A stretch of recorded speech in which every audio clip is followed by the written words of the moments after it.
अरविंद केजरीवाल यांना आज सुद्धा दिलासा मिळालेला नाहीये। दिल्ली हायकोर्टानं केजरीवाल यांचा जामीन अर्ज फेटाळलेला आहे।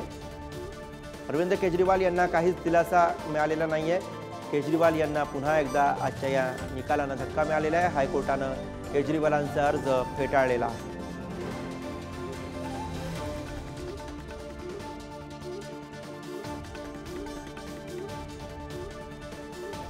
अरविंद केजरीवाल यांना आज सुद्धा दिलासा नाही। जामीन अर्ज दिल्ली हायकोर्टानं फेटाळलेला आहे। दिल्ली हायकोर्टानं केजरीवालांचा अर्ज फेटाळलाय। मुख्यमंत्री पदावरनं हटवण्याची मागणी सुद्धा दिल्ली हायकोर्टानं फेटाळून लावलेली आहे। त्यामुळे केजरीवालांना काहीसा दिलासा आणि त्यासोबतच केजरीवालांना धक्का सुद्धा या आजच्या निकालातनं बघायला मिळतो।